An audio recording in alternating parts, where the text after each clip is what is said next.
সকল ওলকান YouTube channel বন্ধুসকল আপোনাক মই সকলোকে অনুৰোধ জনাই দিম যে চেনেলটো ছাবস্ক্ৰাইব কৰি দিব। ইতিমধ্যে 20,000 ছাবস্ক্ৰাইব কমপ্লিট কৰিছে, সকলোক মই চেলিউট জনাইছোঁ। ইমান ছাপোৰ্ট মৰম আশীৰ্বাদ জনাইছে, সকলোক ধন্যবাদ জ্ঞাপন কৰিছোঁ বন্ধুসকল।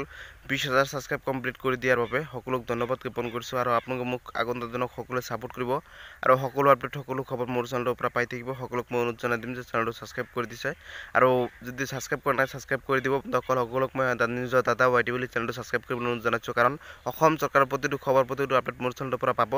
আৰু এতিয়া 2.0 12,600 পদৰ বহুতে সাধাৰণতে এনেকুৱা ধৰণৰ খেলিমেলি হ'ব যে আপোনাৰ সাধাৰণতে বহুতে সাধাৰণতে গ্ৰেজুৱেশ্যন কৰাৰ পিছতো গেট ফৰত এপ্লাই কৰিছে, বহুতে কোৱালিফিকেশ্যন ভুল কৰি দিছে, বহুতে খেলিমেলি কৰিছে বন্ধুসকল। ভুৱা কৰি কোনো ধৰণৰ চাকৰি ল'ব নোৱাৰে। যোৱা বছৰত এটা এনেকুৱা হৈছে, কিন্তু আপোনাৰ সকলো নিকাভাৱে হৈছে, মেৰিট হিচাপত হৈছে। এইবাৰতো সকলো মেৰিট কাট অফ হিচাপতে যাব আৰু এইবাৰ কাট অফ লিষ্ট মাৰা হ'ব, মেৰিট লিষ্ট মাৰা হ'ব, কোনটো বিভাগত কোনটো কিমান কাট অফ গ'ল বন্ধুসকল সেই হিচাপত মাৰা হ'ব। মুখ্যমন্ত্ৰীয়ে বাৰবাৰকৈ উল্লেখ কৰিছে যে সকলো কাট অফ মেৰিট আৰু কোনো ধৰণৰ নিকাভাৱে হ'ব, কোনো ধৰণৰ 1 টকাও খেলিমেলি নহয়, যে টকাৰ বলতে কোনো ধৰণৰ চাকৰি দিয়া নহয় বা আপোনাৰ সকলোবোৰ পৰীক্ষা যোগ্যতাৰ ভিত্তিত পৰীক্ষাত পাছ কৰিব লাগিব, ভাইভা টেষ্টত পাছ কৰিব লাগিব, তাৰপিছতে চাকৰি পাবলৈ সক্ষম হ'ব বন্ধুসকল। বহুতে বহুত ধৰণৰ খেলিমেলি কৰিছে, সেইবাবে আপোনাক মই কেইবাটাও আপডেট দিবলৈ বিচাৰিছোঁ এইটো ভিডিঅ'ৰ জৰিয়তে। বহুতৰ যেনে কনফিউজ যাতে মনত নাথাকে বন্ধুসকল, আৰু সকলোবোৰ নিকাভাৱে হ'ব। প্ৰথম কথা হৈছে, প্ৰথম আপডেটটো হৈছে সকলো নিকাভাৱে হ'ব। মুখ্যমন্ত্ৰী কিন্তু 2বাৰ 3বাৰকৈ উল্লেখ কৰিলে যে সকলো নিকাভাৱে হ'ব, মেৰিট হিচাপত হ'ব আৰু আপোনাৰ কাট অফ হিচাপত নহ'ব। এইবাৰ কিন্তু কাট অফ লিষ্ট মাৰা হ'ব। আৰু এই পৰীক্ষাসমূহ আচলতে কেতিয়া হ'ব এইটো প্ৰশ্ন সকলোৱে কৰি আছে বন্ধুসকল। এই প্ৰশ্নটো সকলো মনত আহি আছে।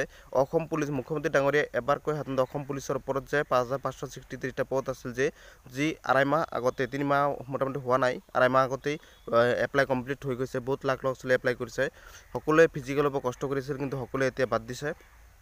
মোটামুটি 2-এজন আছে প্ৰেক্টিছ কৰি আছে, সকলো কিন্তু বাদ দিছে। আৰু মুখ্যমন্ত্ৰী ডাঙৰীয়া আপোনাৰ সাধাৰণতে কেণ্ডিডেটে সোধাৰ পিছত, অসম পুলিচ যিসকলে ফিজিকেল দিব কেণ্ডিডেটে সোধাৰ পিছত, যেনেকৈ ময়ো দিম, কেণ্ডিডেটে সোধাৰ পিছত লগ পোৱাৰ পিছতে কেণ্ডিডেট সোধে, য'তে সভা থাকে কেণ্ডিডেট সোধাৰ পিছত মুখ্যমন্ত্ৰী ডাঙৰীয়াই কয় যে এবাৰ কয় যে সাধাৰণতে জুলাইৰ আগতে কমপ্লিট হৈ যাব সকলোবোৰ, এবাৰ কয় জুন মাহতে হ'ব, এবাৰ কয় সাধাৰণতে মে' মাহতে হ'ব, ফিজিকেল ৰানিংসমূহ মে' মাহতে হ'ব, এবাৰ জুন মাহৰ কথা ক'লে। আকৌ যোৱাকালি সাধাৰণতে ৰিটেন এক্সামটো জুন মাহৰ কথা ক'লে, এবাৰ মে' মাহৰ কমপ্লিটৰ আগতে সম্পূৰ্ণ হৈ যাব বন্ধুসকল। আৰু ইলেকশ্যন সাধাৰণতে আছে আপোনালোকৰ এপ্ৰিল মাহতে ইলেকশ্যন কমপ্লিট হৈ যোৱাৰ পিছত এটা মাহৰ ভিতৰতে সাধাৰণতে এই ফিল্ডসমূহ ঠিক কৰিব লাগিব, এডমিট কাৰ্ড দিব লাগিব, তাৰপিছত আপোনালোকৰ সাধাৰণতে অনুষ্ঠিত হোৱাৰ মোটামুটি 15-20 দিন আগতে এডমিট কাৰ্ড দিব লাগিব বন্ধুসকল। আৰু যদি এডমিট কাৰ্ড যদি ইলেকশ্যন আগতেই দিল হয় বন্ধুসকল, বা এপ্ৰিল মাহত দিল হয়, তেনেহ'লে মুখ্যমন্ত্ৰী ডাঙৰীয়া কিন্তু কৈ দিলে হয় যে এপ্ৰিল মাহত দিব বা মাৰ্চ মাহতে দিব। এনেকুৱা বন্ধুসকল কেতিয়াও সম্ভৱ নহয়, কাৰণ ইতিমধ্যে লাখে লাখে ল'ৰা ছোৱালী এপ্লাই কৰিছে আৰু ইতিমধ্যে মেট্ৰিক পৰীক্ষা আছে, হাই ছেকেণ্ডেৰী পৰীক্ষা আছে ফেব্ৰুৱাৰী মাহতে বন্ধুসকল। এইবোৰ সকলোবোৰ সাধাৰণতে এটা পৰীক্ষা সাধাৰণতে চাবাই কণ্ডাক্ট কৰিবলগীয়া হয় সকলোবোৰ। আৰু বন্ধুসকল এই গেট 3 গেট 4 ভেকেঞ্চিৰ ওপৰতো মই কৈছোঁ বন্ধুসকল, এতিয়ালৈকে কোনো ধৰণৰ আপডেট অহা নাই।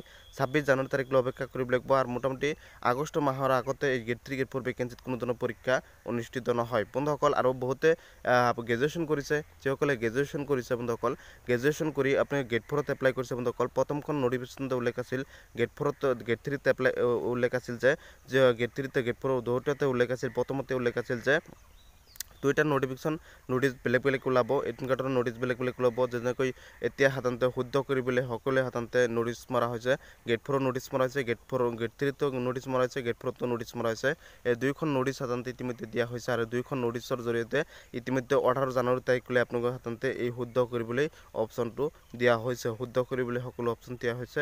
18 জানুৱাৰী তাৰিখলৈ আপোনালোকে সকলোৱে শুদ্ধ কৰিব পাৰিব। আৰু আপোনালোক মই কৈছোঁ সকলোৱে ছাপোৰ্ট মৰম আশীৰ্বাদ বিচাৰিছোঁ। অসম চৰকাৰৰ প্ৰতিটো খবৰ প্ৰতিটো আপডেট মোৰ চেনেলৰ পৰা পাই থাকিব। আৰু আপোনাৰ সাধাৰণতে এই গেট 3 গেট 4 ভেকেঞ্চিৰ আপোনাৰ সাধাৰণতে সকলো আপডেট সকলো খবৰ পাই থাকিবলৈ চেনেলটো ছাবস্ক্ৰাইব কৰিব লাগিব। আৰু বহুতে সাধাৰণতে গ্ৰেজুৱেশ্যন কৰিছে, গ্ৰেজুৱেশ্যন কৰি গেট 4ত এপ্লাই কৰিছে, তেওঁলোকে এডমিট কাৰ্ড মুকলি নহয়। বহুতে আপোনাৰ সাধাৰণতে গ্ৰেজুৱেশ্যন কৰাৰ পিছত 12 পাছ লৈ কোৱালিফিকেশ্যন দিছে নাম ৰেজিষ্টাৰ বা আপোনাৰ সাধাৰণতে এমপ্লয়মেণ্ট এক্সেছ চাৰ্টিফিকেট বনোৱাৰ সময়তে যিটো 12 পাছ লৈ কোৱালিফিকেশ্যন দি কিনে তেওঁ গেট 4ত গৈ 3টা ষ্টাফতে এপ্লাই কৰিছে, গেট 3ত নোৱাৰিব কাৰণে বন্ধুসকলে এনেকুৱা কৰিছে। ভুৱা কৰি কোনো ধৰণৰ চাকৰি ল'ব পৰা নাযায়, আৰু সকলো ধৰাত পৰিব আৰু আৰু সকলো এডমিট কাৰ্ড কিন্তু মুকলি নহয় কাৰণ এডমিট কাৰ্ডৰ কাম ৰিটেন এক্সামৰ কাম সকলোবোৰ সেৱাই পাতিব সেৱাই সকলোবোৰ সাধাৰণতে মেট্ৰিক পৰীক্ষা হাই ছেকেণ্ডাৰী পৰীক্ষা গ্ৰেজুৱেশ্যন সকলোবোৰ সেৱাই কণ্ডাক্ট কৰে সকলো উত্তৰত পৰিব এবাৰ কোনো খেলি মেলি কৰিব নোৱাৰিব এডমিট কাৰ্ড কিন্তু 100% মুকলি নহয় যদি খেলি মেলি কৰিছে ধন্যবাদ সাপোৰ্ট কৰিব কোনো খেলি মেলি নকৰিব প্ৰিপাৰেচন মেৰিট হিচাপত কাট অফ হিচাপতে ৰিজাল্ট আহিব সকলোৱে ভালকৈ পঢ়া শুনা কৰক ধন্যবাদ সাপোৰ্ট কৰিব আগন্তুক দিনত সকলো খবৰ পাই থাকিব আৰু 20,000 সাবস্ক্ৰাইব কমপ্লিট কৰিছে সকলোক ধন্যবাদ জ্ঞাপন কৰিছো সকলোৱে সাপোৰ্ট কৰিব আশীৰ্বাদ জনাব সকলো আপডেট পাই থাকিব প্ৰতিদিন